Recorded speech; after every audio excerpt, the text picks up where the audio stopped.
Welcome to the 30-day novel NaNoWriMo series. Today is day 15. My name is Lynn Johnston and I blog at writesmarternotharder.com. As always, we're going to talk first of all how we're going to move the story forward today. Yesterday, your characters started entering the midpoint of the story. Today, they are dead in the middle of the midpoint of your story. Today your characters are going to explore whatever discovery they made or were on their way to making yesterday in more depth, and they're going to be reacting to the implications of this discovery as well as deciding how they're going to use it. So how is your protagonist going to react to this discovery? What are the positive and negative implications of it? How do the pros and cons stack up in your protagonist's mind? And also, what new plan does this protagonist come up with after contemplating the discovery that they've made? And we talked a little bit about the discovery yesterday, and I just want to reiterate, the discovery could be something physical, and it could be something big, like, oh my gosh, the artifact that we have traveled 3,000 miles to dig up isn't here. The person who told us about the artifact lied, or maybe it doesn't exist. It could be something big like that related to your external arc, but it can also be something related to the protagonist's growth arc.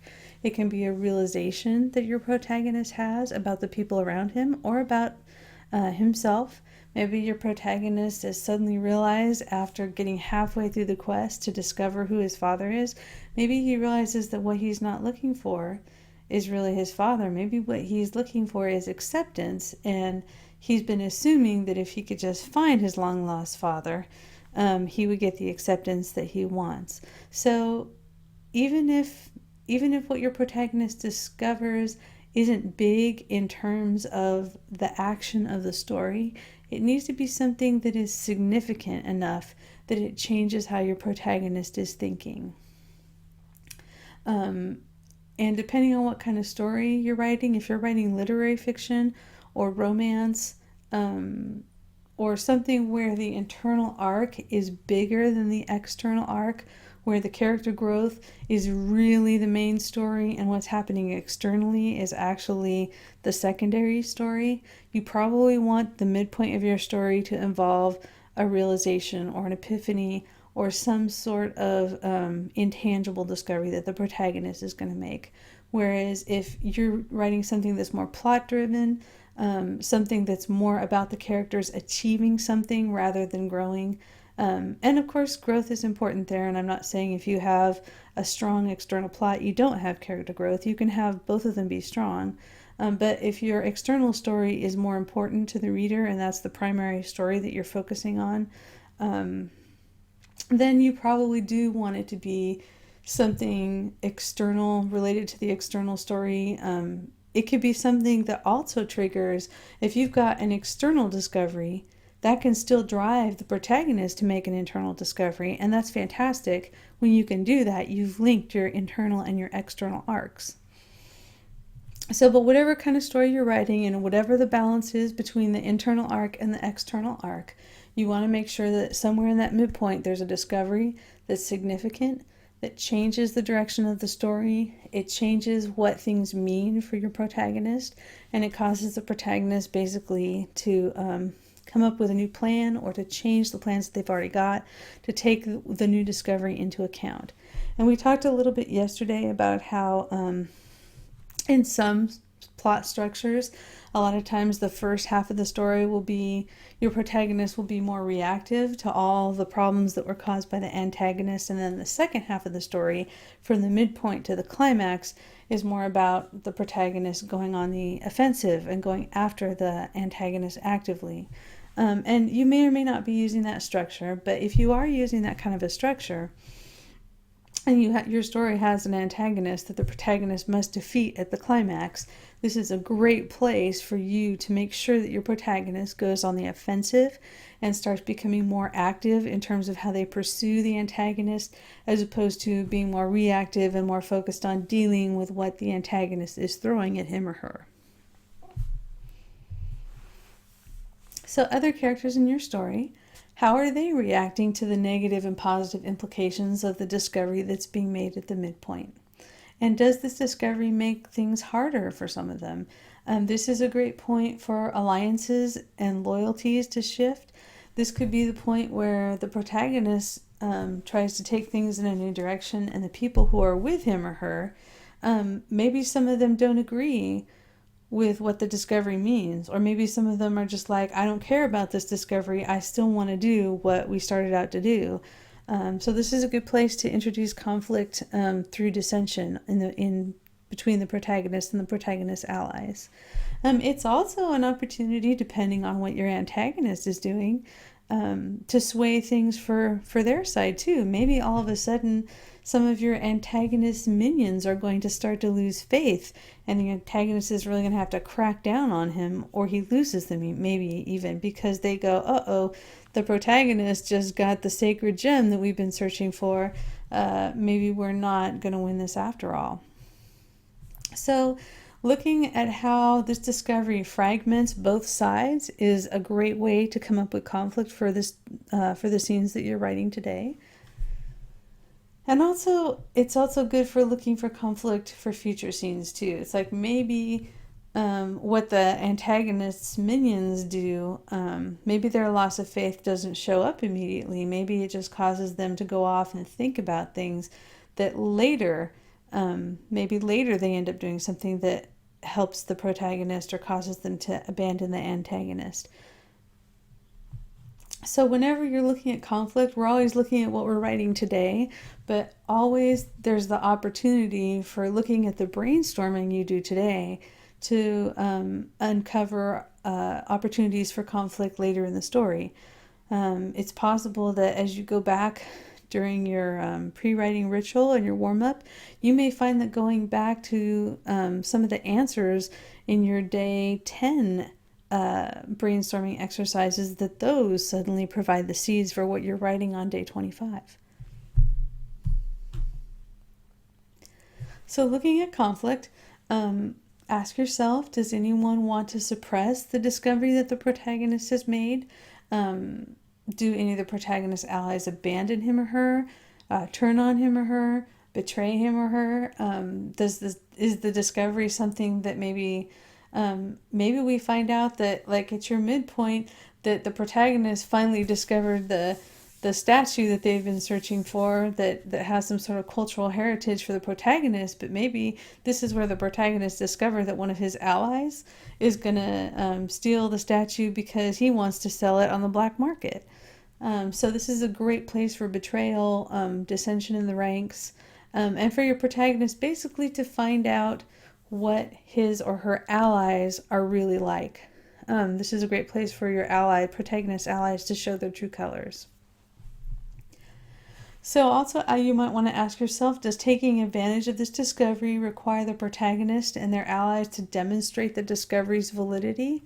Sometimes it won't. Sometimes it doesn't matter if anybody else believes the discovery. And in fact, you might have a story where what your protagonist might be like, holy crap, the reason all this is happening is because our spaceship is haunted by ghosts. And nobody else has to believe the protagonist. That's fine. It might be something, or it might be something where the plot might hinge on your protagonist having to convince other people that this discovery they've made is not them being crazy or subjective or having been tricked, but yes, this is what's really going on. If you're writing a novel about political intrigue, your protagonist's discovery might be that there's a plot to kill the king. And then the rest of the book, part of his succeeding in defeating the antagonist might very well be to figure out how to convince the people around the king that there really is a plot and that he's not making it up and he's not crazy, and also he's not part of the plot. So if your protagonist's realization is something that is only valid for them, that's okay. If it's something they have to convince other people the validity of, that's okay. If it's something that everybody accepts, the protagonist discovered and everybody just automatically believes it because it's obvious that he or she is right, that's okay too. But whichever way you're going with that, what you want to do is you want to make sure you want to make sure that that impacts the rest of the story in whatever way is appropriate. If your protagonist is discovering something kind of unbelievable and everybody just accepts it, that's going to strike a false note for the reader. If your protagonist isn't believed by anybody, and yet it seems reasonable to the reader that they should believe him, again, that is going to have implications for your story, and it's going to strike a false note if those two things don't match. So for your setting, today you want to ask yourself how it's harder or easier for the protagonist and their allies to move through the setting now that they've made this discovery. Maybe they found the ancient statue, but also they have pissed off the natives who were guarding it, and now they have to run away or fight their way through. Maybe it doesn't, or maybe it makes it easier. Maybe whatever they realized, maybe the discovery is going to help them navigate an asteroid field without running into asteroids. Or maybe it's going to help your protagonist go into a negotiation with someone who's a potential ally and get that ally to take his side. So it doesn't necessarily have to have a big impact on your setting, but you want to think about it and look for the possibilities, just in case there is something really cool in your setting that you can tie in with this discovery. Also, you want to ask yourself, does this discovery cause the characters to interpret setting elements differently? And again, depending on what the discovery is, it might not. It's entirely possible that your character is going to view the setting exactly the same after they get the sacred statue as they interpreted it before, and that's fine. But if your protagonist setting is social and your protagonist just had an epiphany about what's going on, for example, he just discovered, thinking about inconsistencies in what he's been told, he just realized that the person who's involved in the plot to kill the king is his best friend. That's going to change how he looks at every single person in his environment, because all of a sudden someone he trusted turned out to be not what he thought, and now he has to reevaluate all his other relationships, and those relationships are part of the setting. They're part of characterization, but they're also part of the setting that your protagonist is moving through, and they form a social environment that your protagonist has to navigate. So look at your setting both psychologically and physically, and see if you can find a way that this discovery is going to change how your protagonist is relating to the setting. And it can be big, it can be subtle, maybe there's nothing at all, but it's worth looking at for conflict potential. Story promise. Again, you always want to think about what promises you've made to the reader so far that you still need to keep.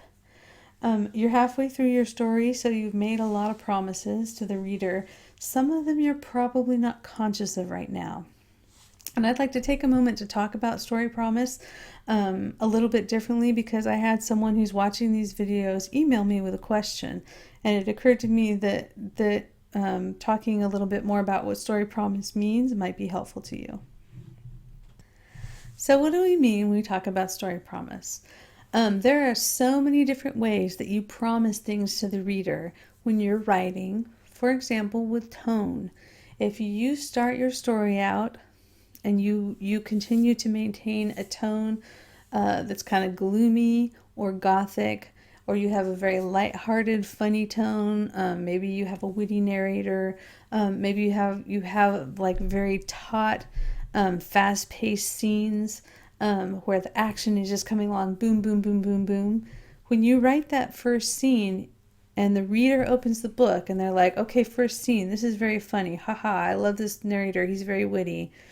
You're promising the reader that they're going to get a story with a witty narrator, that they're going to laugh, that things are going to be treated in a comic way. So if you suddenly change the tone of your story, you're breaking your promise to the reader. Another way that you promise the reader things is by the way you present events. For example, let's say you have a story where your characters are on a spaceship and somehow a dangerous alien gets onto the spaceship. How you choose to show the characters going after that alien that's invaded their spaceship determines a lot of things, and it's a promise to the reader. For example, if the way that you show that alien on the spaceship is you focus on the main characters sneaking around the ship and being scared and hearing all these creepy noises and having a lot of near misses, and then finally finding one of their crewmates murdered in a gory and gruesome way, you're basically telling the reader this is a horror story. That's how you present events in a horror story. Is you do things to build suspense. You have like false scares.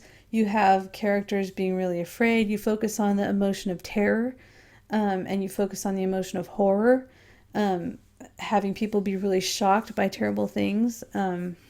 Having a lot of those beats of those particular emotions in your scenes tells the reader this is a horror story. And you're basically promising that the whole book will be horror. So if you then go and look at that scene in a really different way, let's say that you have the alien invading the ship and you have your 3 brave heroes deciding to go after it, and they're courageously pursuing it, and they're being relentless, and they're coming up with a plan, they're trying to corner it in engineering. Whatever they're doing, if they're being very proactive and you're focusing on all the actions and they're taking and the decisions that they're making as they pursue that alien, and then they have a fight with it where they try and subdue it or they end up killing it, and the focus is not on gore, but the focus is on action, you're telling the reader this is an adventure story. You are going to see people having adventures. Adventure stories have tons of action beats in them. So basically, by the way you choose to present events in your story, you are making a promise to the reader about the kind of emotional experience that they're going to have. Another example, and I want to thank Paula for bringing this up to me with her question. How do you make promises to the reader in terms of the romance arc? One of the ways you do that is by how you choose to show the characters reacting to each other and interacting throughout the course of the romance. If the first time your characters meet, they fight, and then like every time they have like a pinch point or a plot point or something that puts them under stress that causes them to fight with each other, you're basically telling the reader, hey, this is going to be a tempestuous romance. These are 2 passionate, opinionated people who are not afraid of conflict, and that's the kind of relationship they're going to have where they get into it when they disagree.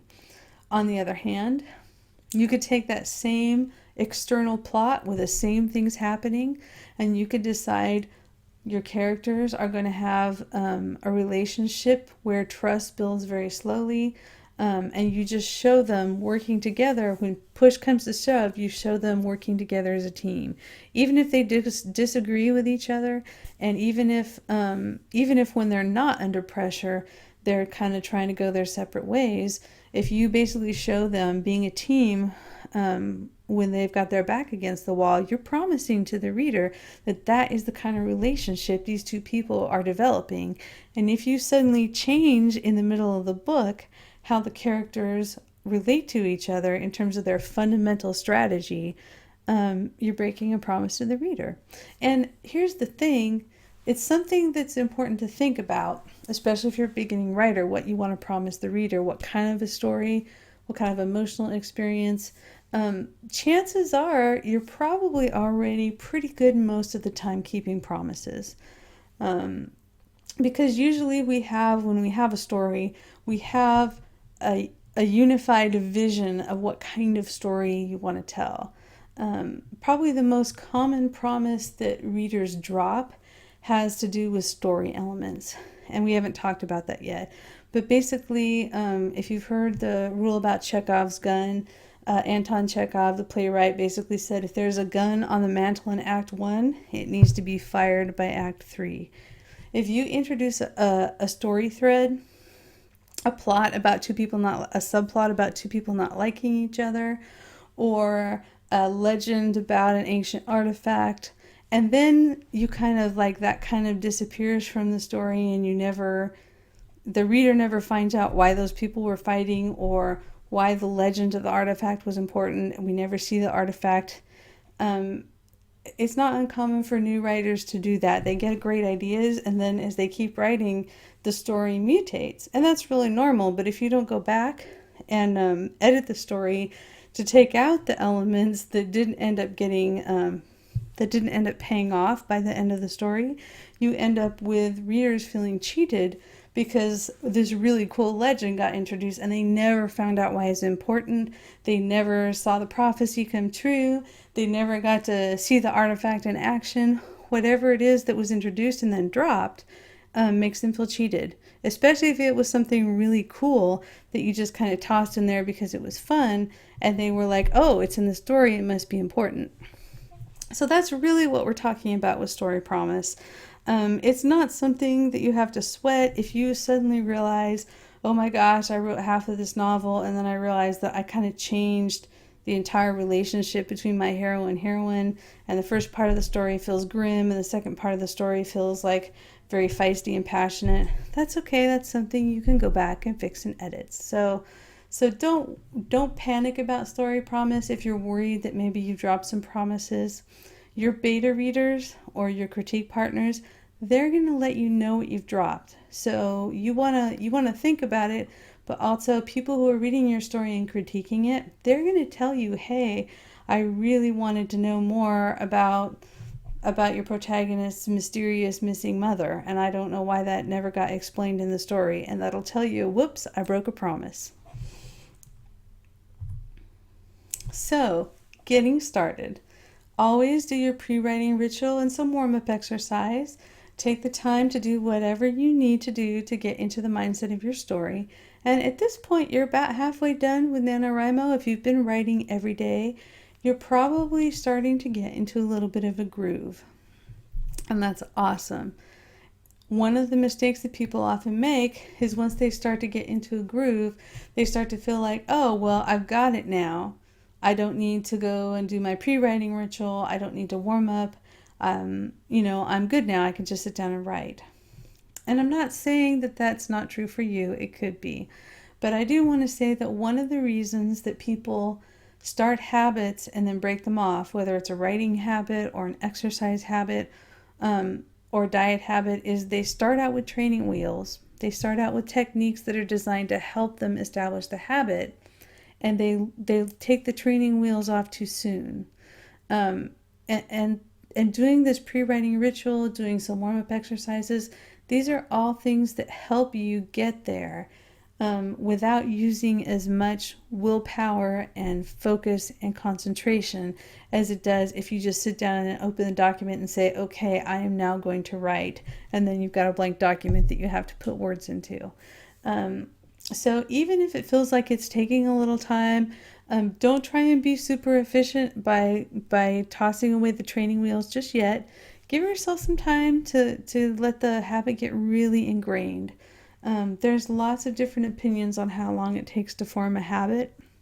In yoga, they say 40 days. I've heard like psychological studies say 90 days. I think personally that it kind of varies on how complicated the habit is. It also depends on how many of the skills related to the habit you already have and how much work you're having to do to master some of those skills. If you are an experienced writer and you are very comfortable writing in narrative and writing in dialogue and you feel very comfortable with storytelling, maybe it's not going to take you as long as if you are someone who has to sit down because you're just beginning and you're like, oh my gosh, I don't know what my conflict is going to be today. I have to refer to my character sketch notes because I'm still getting to know these characters. At different parts of the process, based on your experience level and based on what you're actually trying to do, how challenging the story is you're trying to tell, it can take more or less effort every day to get started writing. And having those training wheels on, having that ritual that basically signals to your brain, okay, let's go into writing mode, is something that makes it easier for you to get started with less effort. So I would encourage you through the entire 30 days of NaNoWriMo, keep up the pre-writing ritual, keep up the warm-up exercise, and if you want to establish a lifelong writing habit, I would say keep them up a little bit longer too. And we've talked about changing them out. If it turns out that you feel like yours is not working for you and you need to change it, go ahead. But do something. Do something to start off your writing session every day that helps you get into that mindset. I also want to say that the game-changing discovery at the midpoint, um, like we said, often drives the protagonist and their allies to go on the attack. It might not be like a literal attack. It might just be like, wow, we are suddenly going to start being better about making decisions, or we're going to be more active about pursuing this other thing we think we have to do before we go after the antagonist. Um, it's a little bit of there should be a little bit of a renewal of determination and focus for the protagonist. And that's what you want to see. That's in the middle of the story, your reader's been sticking with you for a while, and your reader has been seeing your protagonist have a lot of failures. The first plot point and the first pinch point should have been making things more and more difficult for your protagonist. In a way, the midpoint is like a little bit of mental respite for your reader, where it's like instead of things just getting grimmer and grimmer and grimmer, it's like grim, grim, grim, grim. It's like, oh, wait a minute, there's hope. And that's something that you want to give your reader at the midpoint. And possibly your protagonist, maybe not. Maybe your protagonist doesn't experience that hope, but you want your reader to see something that makes them feel like, okay, even though this has been really hard and it's been a struggle for these characters, there is a possibility that we're going to see a victory here. And the reason it's important to have that little moment of hope at the midpoint is because the next half of your story is going to like get harder and harder and harder for your protagonist before they hit the climax and they win. Assuming your protagonist is going to defeat the villain. But presumably, even if they lose, there's going to be some sort of emotional reward for the reader at the climax, even if your character dies. In Hamlet, nobody wins really except the guy who comes in and takes over Denmark from Norway, right? Fortinbras? I don't remember his name. It's like Hamlet didn't win. None of the characters you like in the story won, but there was an emotional payoff because Hamlet's death, in death, he finally managed to do the thing that he could not do in life, which is basically get vengeance for his dad, and to have basically decided what course he was going to take. And that's rewarding for you as the reader or the watcher, because even though Hamlet failed in his primary external goal, which was to get revenge and take his uncle's place on the throne, his internal arc was satisfied. He succeeded in laying his father's spirit to rest by killing his uncle. So even if your character is not going to win at the end, they still need to get like a positive thing here in the middle, and they need to get some sort of positive emotional experience at the climax. And you want to think about, you might want to think about how you can tie those together too. It's like this midpoint is like a little teeny foreshadowing of your climax, or it can be. After you write, I encourage you always celebrate your progress, acknowledge that you are doing something meaningful and important and something that's difficult. A lot of times it's really easy to downplay our accomplishments and then just kind of get bogged down in the work without feeling the excitement of having actually achieved something. Celebrate your progress and always make tomorrow easier by doing whatever preparation you need to set things up. Thanks for hanging out with me again.